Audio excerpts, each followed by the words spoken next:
Em nome de Deus e do povo de Tupaciguara, declaro abertos os trabalhos da 31ª sessão ordinária da Câmara Municipal de Tupaciguara.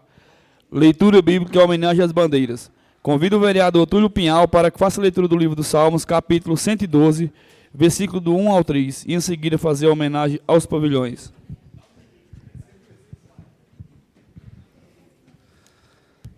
Aleluia! Como é feliz o homem que teme o Senhor, e tem grande prazer em seus mandamentos.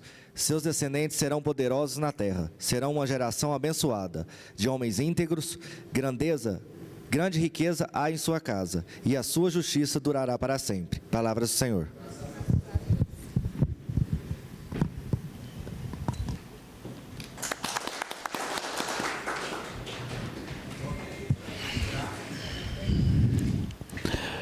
Meus agradecimentos a todos pela presença.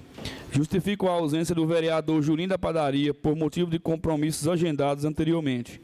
Os vereadores que estiverem de acordo permaneçam como estão. Aprovado. Informo aos vereadores que o secretário municipal interino de Esporte, Lazer e Promoção à Juventude, senhor Bruno Rodrigues Machado, comunicou por ofício que não poderá comparecer à presente sessão. Pessoal, o Bruno informou que na próxima reunião ele virá. Falei com ele pessoalmente, hoje ele tinha um compromisso na faculdade, prova estava marcada já, ele não poderia comparecer, mas na próxima ele está firme. Vamos iniciar o expediente. Coloque em votação a dispensa da leitura das atas da 30ª sessão ordinária e 22ª sessão extraordinária. Os vereadores que estiverem de acordo permaneçam como estão. Aprovado. Os vereadores que estiverem de acordo com as atas permaneçam como estão. Aprovado. Leitura dos requerimentos e indicações do vereador Jerônimo Enfermeiro 1. Requerimento número 216, de 2024. Requerimento. O vereador acima citado apresenta apreciação no plenário o seguinte requerimento. Venho de acordo com as formalidades regimentais e legais, com devido respeito, solicitar por meio deste apoio aos nobres colegas dessa Casa de Leis para que seja aprovado o presente requerimento, onde encaminha ao senhor secretário de Obras, Gabriel Lourenço Borges Neto, que, na continuidade, a operação tapa-buraco, urgentemente, nas seguintes localidades: na rua José Primo de Azevedo, ao número 279, na pista de caminhada, tendo como ponto de referência Torneadora do Batata e em frente à cooperativa Canda, no bairro Nova Esperança. Foto em anexo. Tupaciguara, 23 de setembro de 2024. Vereador Jerônimo Enfermeiro. Sem mais, presidente. Em discussão? Presidente, meu boa noite, pela qual cumprimento todos os companheiros nobres vereadores, nosso público presente aqui também, pessoal da rede social.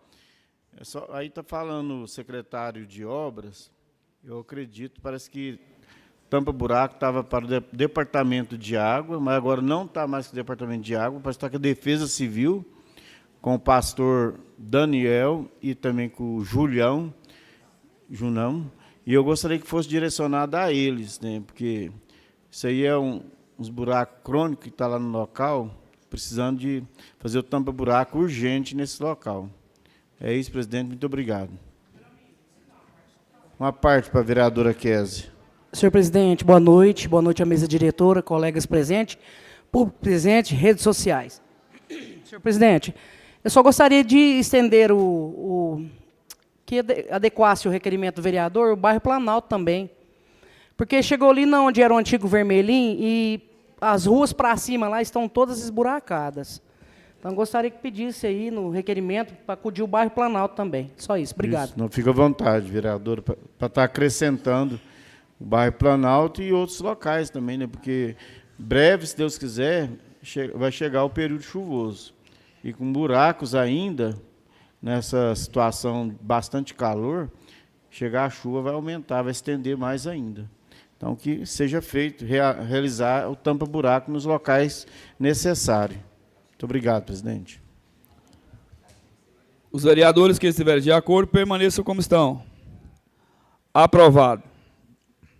Passo para a ordem do dia, em primeira discussão, projeto de lei complementar número 010 de 2024, que altera a Lei Complementar número 432 de 2017, que deu nova redação ao Código de Posturas do município de Tupaciguara, a fim de autorizar os bares, restaurantes, cafeterias, casas de chás, panificadoras a realizar instalações de pacletes. Aguarda a realização de uma nova audiência pública. Projeto de Lei número 055/2024/L, que dá nome à via pública iluminada de Tupaciguara, de Tarsília Siqueira Araújo e Teófilo Lino da Costa. Aguarda parecer das comissões. Horário livre.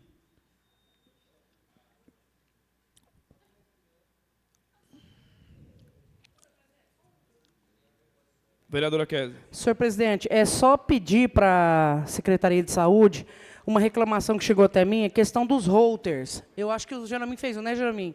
Parece que tem um router só funcionando e o outro está estragado. E ver se tem como comprar mais routers, porque é um aparelho fundamental para quem tem problema, diagnosticar problemas de coração. Certinho? Só isso. Obrigado. Posso continuar com a fala? Na parte... É porque, o que acontece? O cardiologista prescreve. Aí, até que sai uma vaga para essa pessoa fazer esse exame de Holter, sendo um aparelho só, que o outro está estragado, demora muito, está levando faixa de mais de meses. Então, esse é para detectar a situação, como que está o coração, questão da pressão alterada também.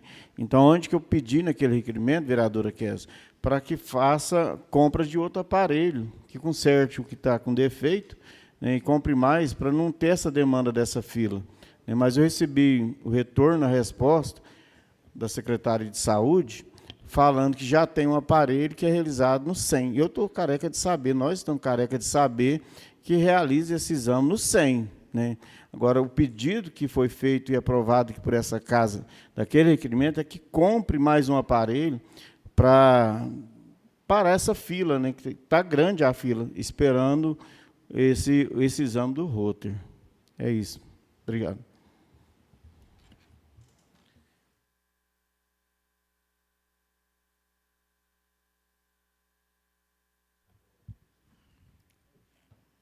Mais algum vereador? Pessoal, o servidor Antônio Max pediu a palavra, né, para falar sobre as vantagens do concurso público. Antônio, fique à vontade.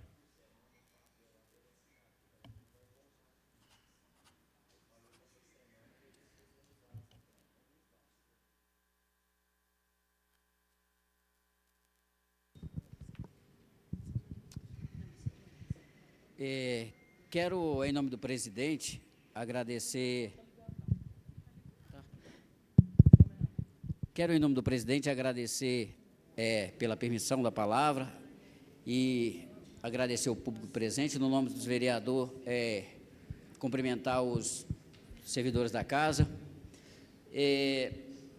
Antes de vir falar, eu pedi muita direção de Deus, para que eu não cometa injustiça na minha fala. E tem uma coisa que a gente vai aprendendo no decorrer do caminho.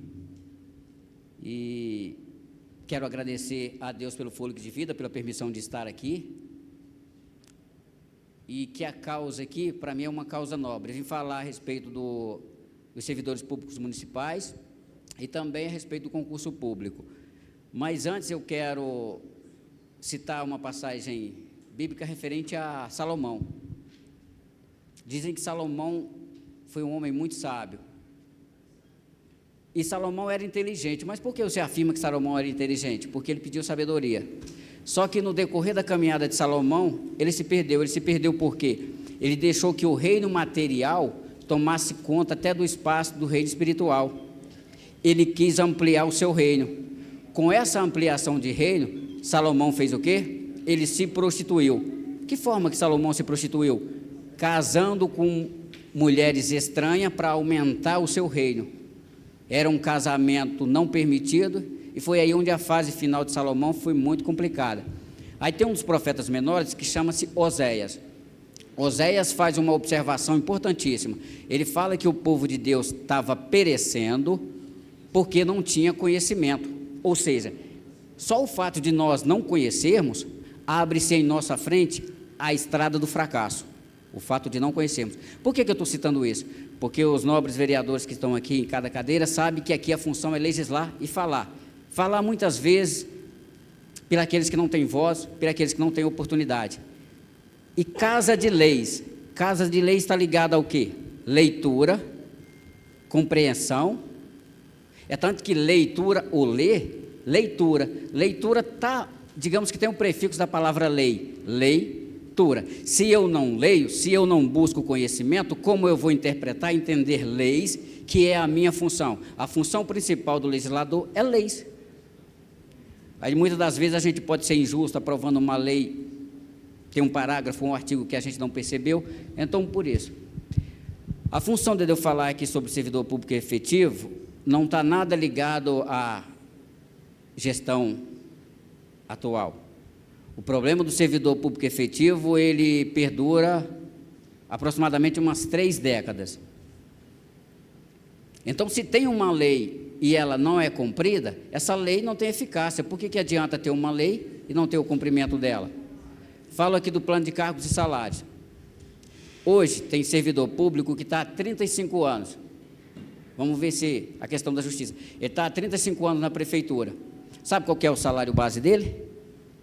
O salário mínimo. Mas por que, Antônio, que o salário mínimo é o salário base dele hoje? Porque temos as progressões verticais e horizontais, que pertencem ao servidor de carreira. Vou até abrir um parênteses aqui para os servidores dessa casa. Na nossa legislatura, tem aqui os remanescentes, tinha um vereador, vou citar o nome dele, porque ele não é eletivo e nem está concorrendo a cargo eletivo, então eu vou citar o nome, para não ter más interpretações. Ele pegava muito no pé, ele falou: Antônio, como que é a casa de leis, nós não vamos estar regular com as coisas, como que nós vamos ser exemplo, talvez até por executivo, como que nós vamos ser exemplo para outras casas de leis? Vamos organizar o plano de cargos e salários dos servidores, e assim foi feito. O vereador é o Cláudio Trifesta. Tinha 2 palavras dele que eu era muito atento a isso. Ele falava sobre economicidade e eficiência. Trazendo agora novamente para a minha fala. Infelizmente, é uma defasagem salarial que perdura, como eu falei para vocês, há quase 30 anos. Se o servidor de 35 anos for aposentar hoje, ele vai reaposentar com salário mínimo. Por quê? Porque não teve as progressões, nem horizontais e nem verticais. Nós fizemos um cálculo por baixo. Esse servidor que está ganhando hoje, o salário base dele hoje é um salário mínimo, ele teria que estar com o salário base dele hoje, com as progressões, R$2.000, eu estou arredondando por baixo, ele teria que estar próximo dos R$2.000. Então, assim, e a gente sempre lutou na gestão passada para ver essa questão, não vai conseguir resolver tudo de uma vez, mas vai pelo menos resolvendo aos poucos, porque se fizer hoje, o de amanhã, fizer a parte dele amanhã, vai reduzindo esse prejuízo, porque, sabe a questão da empatia, você se colocar no lugar do outro? É muito fácil quando está chovendo na minha horta, o capim está grande, a minha vida está boa, o outro que se ferre, mas a empatia, ela causa isso em você, faz com que você sinta a dor do outro e tente lutar. Eu ouvi uma vez em uma das palestras, a pessoa falou assim: se a sua vida não serve para melhorar a existência do outro, você se tornará uma pessoa inútil. Então, e no mundo que nós estamos vivendo, a coisa está muito complicada. Então, o que eu venho pedir para os nobres vereadores é que certamente voltarão uns para cá, uns nem são candidatos, mas a turma que vier junto ao Poder Executivo, faça essa força-tarefa. E eu estou vindo agora, antes das eleições, porque para não surgir rumores, porque as pessoas conversam demais, tem pessoas que não sabem nem ler uma palavra, aí ele vê ou ouve uma coisa, sai, para não dizer: ah, ele está vindo agora porque fulano ganhou, ah, ele está vindo agora porque ciclano ganhou. Estou vindo antes das eleições porque eu não sei quem vai ganhar. Então, só para pedir uma força-tarefa para a turma, que possivelmente vai voltar para cá, para terem essa sensibilidade, essa empatia e lutar. Não vai resolver o problema da noite para o dia, porque, como eu falei, isso é um problema no decorrer de 30 anos, praticamente. Então, vai ser difícil, mas se der um pontapé inicial hoje, vai aliviar um pouco para essa turma, que se aposentar com 30 anos de trabalho, vai aposentar com salário mínimo. Então, se cada um de nós fizermos a nossa parte, a nossa contribuição, ao final de 2, 3 décadas, já vamos ter corrigido uma falha que começou há 30, 40 anos atrás. Encerrando essa parte, eu quero agora falar sobre o concurso público. O concurso público, ao meu ponto de vista, ele é a forma mais democrática que existe. Por quê? Porque ele dá liberdade de A, B ou C ou D terem a oportunidade de ingressar numa carreira na administração pública. É só o concurso público que faz isso. E é exatamente isso que reza a Constituição Federal. Eu até trouxe ela para mim, se porventura, a gente vai até, pelo menos a gente vai aprender uma pequena parte da Constituição. Se alguém perguntar uma vez, falar, não, pelo menos uma frase ou uma palavra da Constituição Federal, eu sei. E é fundamental saber, gente, como eu falei, se você não tem conhecimento, vai ser escravo de quem tem, isso é uma regra, não vai mudar.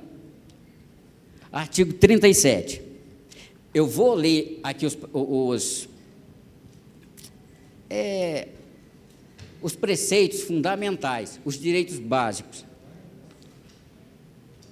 Depois eu voltarei nele para nós termos a compreensão de um todo. A administração pública direta e indireta de quaisquer dos poderes da União, dos Estados, do Distrito Federal e dos municípios obedecerá aos princípios de legalidade, impessoalidade, moralidade, publicidade e eficiência. Esse último preceito aqui, infelizmente, é um dos mais carentes na administração pública no Brasil, a eficiência. Se eu não cumpro com as normas legais, se eu não dou o que é justo a quem é de direito, eu não estou sendo eficiente, correto? Então, esse aqui, esse último, é um dos mais complicados. Por que fala aqui administração pública direta e indireta? Antônio, você pode nos explicar o que seja administração direta e indireta? Administração direta, quem trabalha para a União, estados e municípios. Administração indireta, pessoas que trabalham para as estatais, como BNDES, Banco do Brasil, Correios, Caixa Econômica Federal. Há uma diferença, aí fala aqui de emprego público e cargo público. Antônio, por que cita emprego público e cargo público? Quem passa no concurso dos Correios o regime jurídico não é o mesmo de quem é um servidor público da administração direta? Não, ela faz separação. Por quê? Quem é servidor da administração direta, ou seja, União, Estados e municípios, esse servidor, ele é regido pelo regime jurídico dele, é estatutário.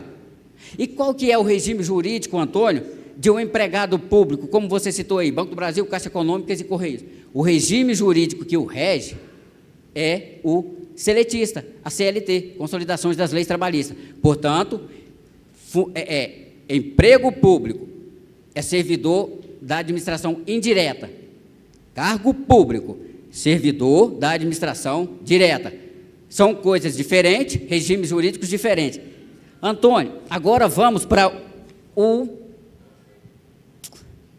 inciso 2 desse mesmo artigo. O inciso 2 fala o seguinte, agora eu vou ler com calma, que é para vocês ir podendo digerir e ver que há diferenças aqui. A investidura em cargo ou emprego público, viu o que eu acabei de falar? Cargo público, emprego público, não é a mesma coisa. A investidura em cargo ou emprego público dependerá de aprovação prévia em concurso. Ou seja, Antônio, qual que é a regra para eu ter um emprego público e um cargo público? A regra é concurso público, regra. E falei das diferenças. Antônio, mas não tem nenhuma exceção, porque dizem que em toda exceção há uma regra. Claro, tem uma exceção. Vamos lá, vou acabar de ler o artigo 2º aqui, o inciso 2º desse mesmo artigo. Dependerá de prévia aprovação em concurso público, de provas ou de provas e título. Por que essa diferença, Antônio, de provas e depois de provas e título? Porque vai depender do cargo. O cargo é mais complexo, aí pessoas que têm título de doutorado e tal, vai ser diferente. Porque tem um concurso que é só de provas, aí tem aqueles que são de provas e títulos, soma-se as duas coisas. De acordo com a natureza da complexidade do cargo, que está ligado a isso que eu falei, acabei de falar, na forma prevista em lei, ressalvadas, agora a Constituição traz duas ressalvas, ou seja, duas possibilidades, ressalvadas as nomeações para cargos em comissão, declarados em lei, de livre nomeação e livre exoneração. Ah, Antônio, então quer dizer que a outra possibilidade de se adentrar à administração pública é através dos cargos, os chamados cargos comissionados, ou cargos em comissão, ou cargo de confiança. E esses cargos têm que ter 3 naturezas. Eles têm que ser de chefia, direção ou assessoramento. Chefia, direção ou assessoramento. Só. Essa é uma das outras hipóteses de você ser enquadrado no sentido amplo da palavra, servidor público, porque no sentido estrito da palavra, só servidor público é aquele servidor de carreira efetivo. Agora, no sentido amplo da palavra servidor público, os servidores comissionados entram. Antônio, mas não tem nenhuma outra possibilidade de alguém acessar o serviço público, entrar na administração pública? A Constituição traz uma outra ressalva. Quero que vocês prestem bem atenção, que esse aqui vai ser o mais importante de todos. Prestem muito, mas muita atenção. Inclusive, sobre um determinado departamento aí da administração pública, teve uma DPF recente, novinha, agora em 2023, ela está novinha. A DPF, com certeza vai ser uma sigla estranha para vocês, mas os meninos ali que são do setor jurídico vão entender. A DPF significa arguição de descumprimento de preceitos fundamentais. A DPF, arguição de descumprimento de preceitos fundamentais. Teve uma novinha agora, 2023, está no gatilho. Mas eu não vou citar, que isso é para uma outra questão, vamos deixar isso para o outro lado. Aí agora vamos, Antônio, cita então a outra exceção que a Constituição Federal traz. Por exemplo, nós temos a nossa Constituição Municipal, que é a lei orgânica, nós temos a nossa Constituição Estadual, que é a lei do Estado, nós temos a nossa Constituição Federal, ou seja, a nossa Constituição Estadual, Municipal, é o espelho da estadual, a Constituição Estadual é o espelho da federal, ou seja, as que estão abaixo não pode, em momento algum, ferir a maior. Então, vamos para o outro artigo, que é fundamental, a outra forma de se ingressar no setor público, na administração pública. Antônio, fala aí, então vamos lá para o artigo, não, para o parágrafo deste mesmo, não, para o inciso desse mesmo artigo, do artigo 37, inciso 9. Se alguém tiver a Constituição aí em mão, seria de forma importantíssima, mas eu vou ler também. Inciso 9, o que diz, Antônio, o inciso 9? A lei estabelecerá os casos de contratação por tempo determinado. Vejamos bem, a lei estabelecerá a contratação por tempo determinado, a lei, para atender a necessidade temporária de excepcional interesse público. Antônio, mas explique então. Está falando de contrato, tá? Mas aqui, 30 segundos. Ô, presidente, tem mais prorrogável por 5? Não vai dar para me concluir, você me cede. Já deu os 15? Vixe Maria. Nossa, segundo. Eu vou aqui pelo que eu tenho em mente, depois vocês conferem. Por exemplo, Antônio, em que possibilidade a administração pública pode contratar? Que possibilidade? A administração pública pode contratar se houver algo excepcional de interesse público. O excepcional aqui não está ligado ao excepcional à vontade do gestor, de excepcional interesse público. Antônio, dê um exemplo rapidinho, porque o seu tempo está contado. A pandemia, tem a lei de 2021. A pandemia foi algo excepcional, que não é cotidiano. Não posso contratar alguém para cargo burocrático, permanente, perene, não posso contratar ninguém em definitivo. A única contratação que a Constituição determina é por tempo determinado, ainda tem uma motivação. Foi algo anormal que aconteceu. Por exemplo, eu tenho 10 pessoas aqui no sistema de epidemia. Houve uma pandemia generalizada ou uma epidemia. Vai contratar-se por zoonose. Aí faz um processo seletivo, determinado e temporário. Presidente, eu acho que meu tempo já estourou. Eu agradeço. Espero que vocês tenham entendido pelo menos o básico.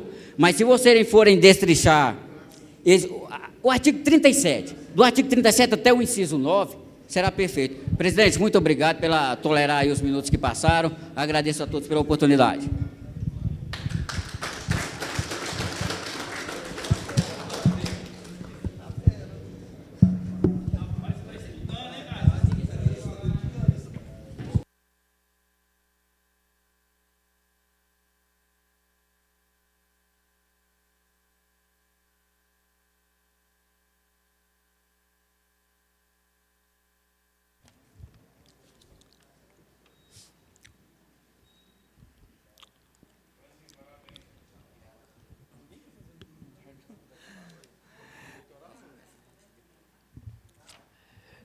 Em nome de Deus, declaro encerrado os trabalhos da presente sessão, com meus agradecimentos a todos pela presença e colaboração. Convido o vereador Jerome Enfermeiro para homenagear os pavilhões.